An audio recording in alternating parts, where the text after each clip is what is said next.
At 0645 hours on February 21, 1945, Private First Class Jacqueline Lucas saw 2 Japanese grenades land in the trench where his squad was taking cover on Iwo Jima. 17 years old, 5 feet 8 inches tall, 130 pounds. He had lied about his age to join the Marines.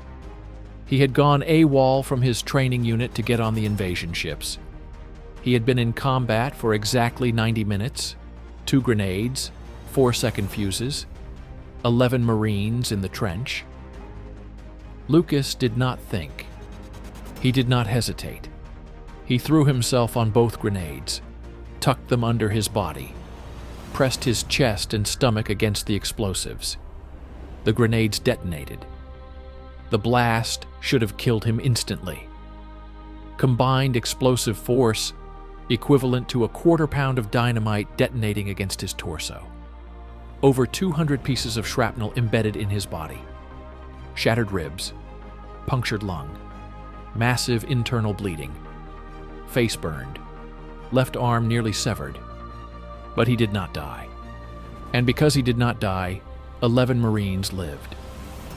This is the true story of Jack Lucas, the youngest Medal of Honor recipient in World War II, the only Marine to survive jumping on 2 grenades, the teenager who cheated death and went on to live another 63 years with shrapnel still lodged in his body. August 14, 1928, Plymouth, North Carolina. Jacqueline Harold Lucas was born into poverty. His father died when he was 11. His mother struggled to feed 5 children during the Great Depression.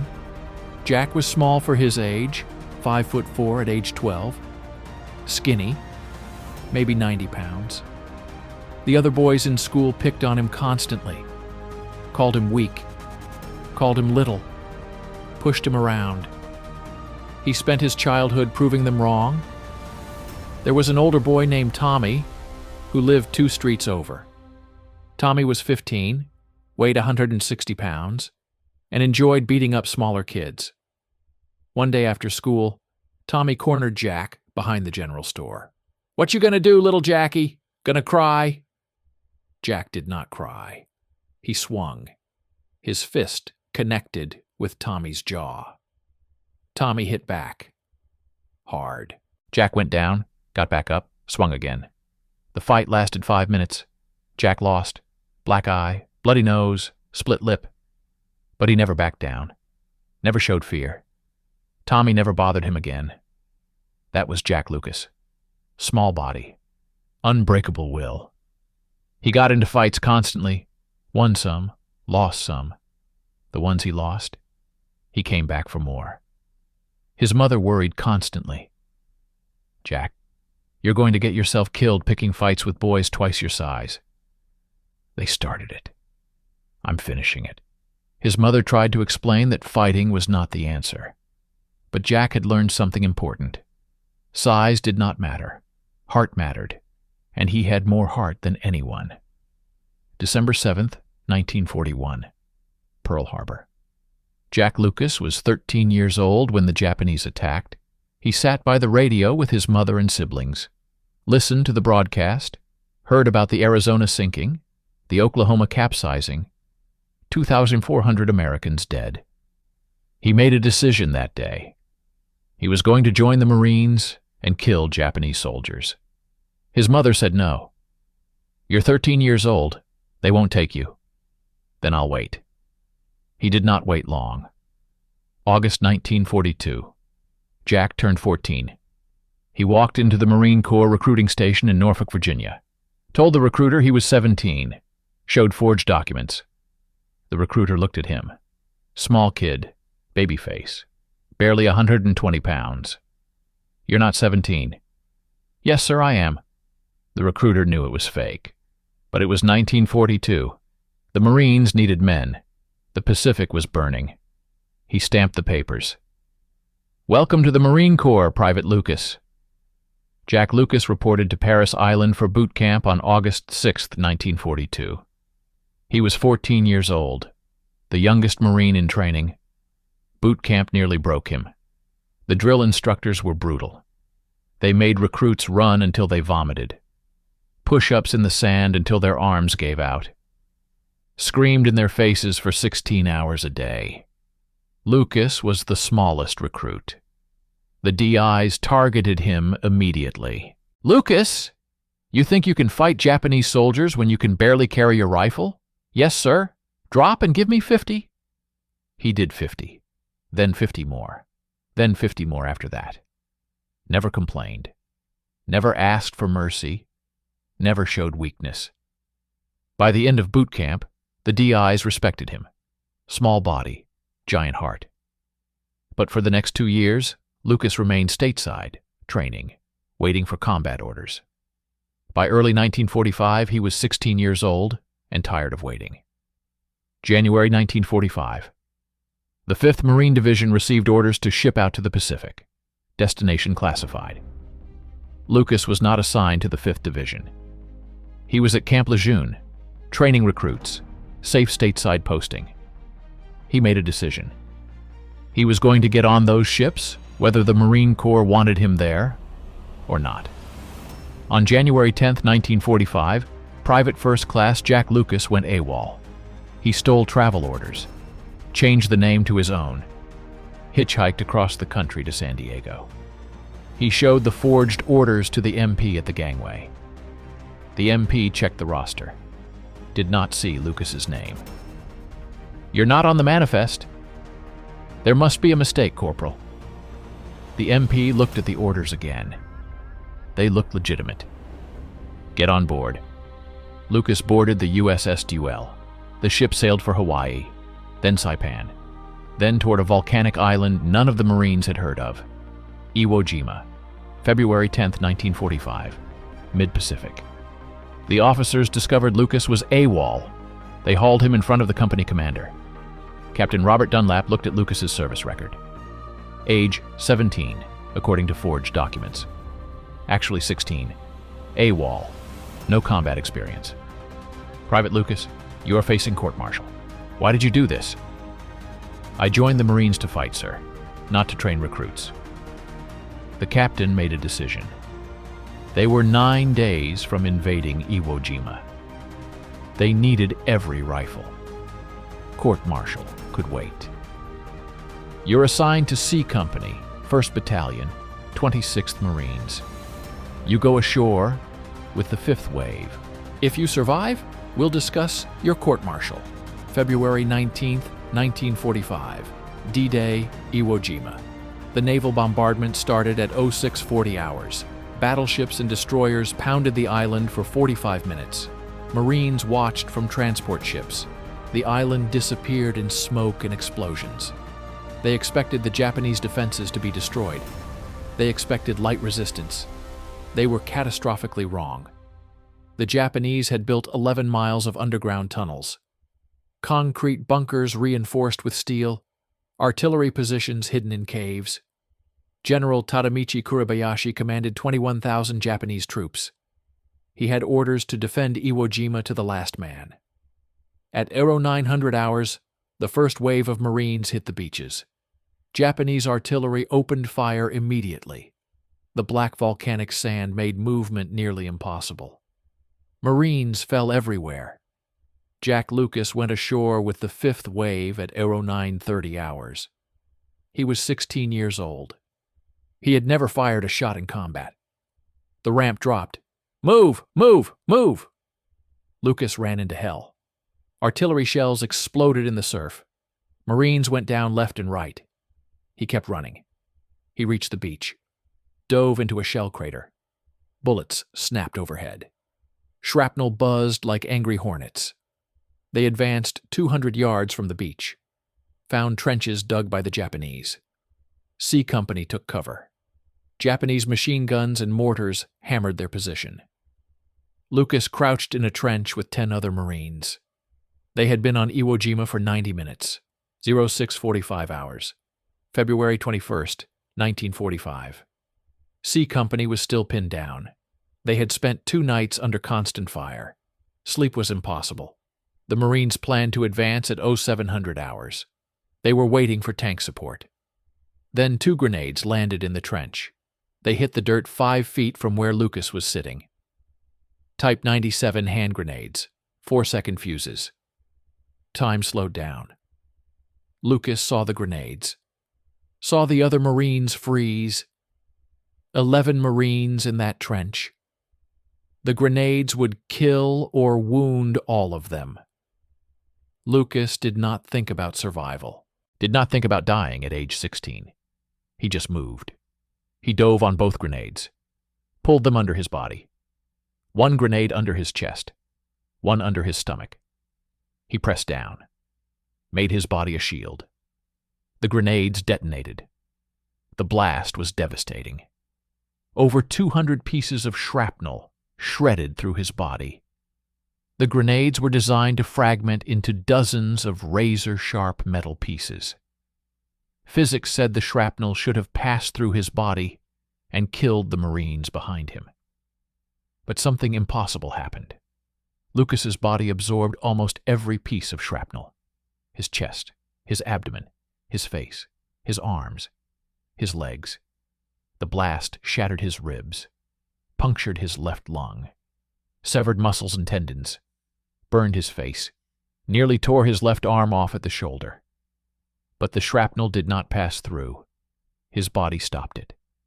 The 11 Marines behind him were untouched. Corporal Swigert was the first to react. He looked at Lucas. The private was still conscious. Eyes open, face burned, black. Blood pouring from dozens of wounds. "Corpsman! Corpsman!" Navy Corpsman George Wallen crawled to Lucas. He had seen terrible wounds, but never anything like this. Lucas was still alive, conscious, looking at him. "Can you hear me, Marine?" Lucas nodded. "You're going to be okay." Lucas tried to speak. Blood filled his mouth. He coughed. Tried again. "Did I get them all?" Wallen looked at the 11 Marines standing behind Lucas. All alive, all unhurt. "Yeah, Marine, you got them all." Wallen worked fast. Pressure bandages, morphine, plasma. The bandages soaked through immediately. 4 Marines carried Lucas back to the beach on a stretcher. They reached an aid station. Navy surgeons triaged casualties. The senior surgeon looked at Lucas, took his pulse, checked his breathing. Get him on the next transport to the hospital ship. He's got maybe an hour. They loaded Lucas onto an amphibious vehicle. The vehicle made 3 trips through the surf, while Japanese artillery fired at it. Reached the hospital ship USS Samaritan at 0750 hours. Surgeons operated on Lucas for 6 hours. They removed shrapnel from his chest cavity, reinflated his collapsed lung, repaired severed blood vessels, stabilized fractures. They could not remove all the shrapnel, over 200 pieces. Some were embedded too deep. Removing them would kill him. Lucas woke up 3 days later. Bandages covered most of his body. His left arm was in a cast. His chest was wrapped so tight he could barely breathe. A nurse saw him wake up. "Welcome back, Marine." Lucas tried to speak. His throat was raw. Did they make it?" "Who?" "My squad. All 11 alive. You saved them." Lucas closed his eyes. By August 1945, the war was over. Lucas's C Company had lost 40% of its strength on Iwo Jima, but Corporal Swigert survived. Private Edwards survived. Private Lopez survived. All 11 Marines from that trench survived the entire battle, because a 16-year-old kid had thrown himself on 2 grenades. October 5th, 1945. The White House. President Harry Truman stood in the East Room. Jack Lucas stood at attention in his dress blues. His left arm still did not work properly. Over 200 pieces of shrapnel were still embedded in his body. Truman placed the Medal of Honor around Lucas's neck. Jack Lucas was 17 years old, the youngest Medal of Honor recipient in World War II, the only Marine to survive jumping on 2 grenades. The Marine Corps medically retired him in September 1945. Disability rating, 100%. The shrapnel damage was too extensive. Lucas refused to accept it. He enrolled at High Point College in North Carolina. His first day on campus, other students stared at the scars on his face and hands. He tried out for the football team. The coach looked at his medical records. "Son, you can't play football with your injuries. One hard hit could kill you." "I'll be fine, coach. You have shrapnel near your heart. Had it for 2 years. Haven't died yet." The coach let him try out. Lucas made the team as a linebacker. He played 2 seasons despite the pain. Every tackle hurt. Every practice left him exhausted. But he played anyway. He graduated in 1950. Then he did something nobody expected. He re-enlisted in the Army, served as a paratrooper in the 82nd Airborne, jumped out of airplanes with over 200 pieces of shrapnel still in his body. His family thought he was insane. His friends could not understand why a Medal of Honor recipient with 100% disability would go back to the military. Lucas had a simple answer. "I'm a warrior. That's who I am." He completed jump school at Fort Benning. The instructors tried to wash him out. They ran him harder than other students. They wanted to see if his injuries would break him. Lucas completed every exercise, passed every test, made every jump. On his 5th parachute jump, he landed hard. Felt something shift in his chest. Sharp pain, trouble breathing. A piece of shrapnel had moved. It was pressing against his lung. Army doctors examined him, found the shifted shrapnel, found his medical history, found out he should never have been jumping out of airplanes in the first place. The Army discharged him in 1952. Medical reasons. Lucas worked in business for the next 30 years, sold insurance, worked in real estate, raised a family, 3 children, normal suburban life. But the shrapnel never stopped reminding him. Every morning when he woke up, his chest ached. Breathing deep was painful. His left arm never regained full strength. Pieces of shrapnel would work their way to the surface over the years. He would feel a sharp point under his skin. Use tweezers to pull it out. A jagged fragment of Japanese steel that had been inside him for decades. He kept them in a jar. By the 1980s, he had extracted over 40 pieces. More than 160 were still inside. On June 5, 2008, Jack Lucas died at his home in Hattiesburg, Mississippi. He was 80 years old. He had lived 63 years with shrapnel from 2 Japanese grenades in his body. Corporal Bill Swigert attended the funeral. He was 85 years old. He had survived Iwo Jima, Korea, and Vietnam. He raised 4 children and 10 grandchildren. He stood at Lucas's grave, hands shaking, eyes wet. "I owe him my life. My kids owe him their lives. My grandkids owe him their existence. Everything I have, everything I am exists because Jack Lucas jumped on those grenades." Swigert's oldest son, William Jr., stood next to him. "Dad, you never told us the whole story." "I couldn't. Every time I tried to talk about it." Swigert's voice broke. He was 16 years old, 16, and he threw himself on 2 grenades to save us. What do you say about that? How do you thank someone for giving you your entire life? William Jr. put his arm around his father. Behind them stood Swigert's 4 children, 10 grandchildren, 3 great-grandchildren. 17 people who existed because Jack Lucas had refused to let his squad die. The mathematics of Lucas's sacrifice are staggering. 11 men saved on February 21, 1945. Those 11 men went home, they married, they had children. By 2008, those 11 men had produced approximately 47 children. Those children had produced approximately 89 grandchildren. Those grandchildren had produced approximately 34 great-grandchildren. 170 people who existed because a 16-year-old Marine jumped on 2 grenades. Jack Lucas proved that courage is not about size, not about age, not about experience. It is about the split-second decision to put others before yourself, to shield your brothers with your body, to do the impossible because the alternative is unacceptable. All you need is the refusal to let your people die. Everything else is just details. If this story moved you, hit that like button right now. Every like tells YouTube to show this story to more people. Subscribe and turn on notifications. We're bringing forgotten heroes back to life every day. Drop a comment and tell us where you're watching from. United States, United Kingdom, Canada, Australia. You're not just watching. You're keeping these memories alive.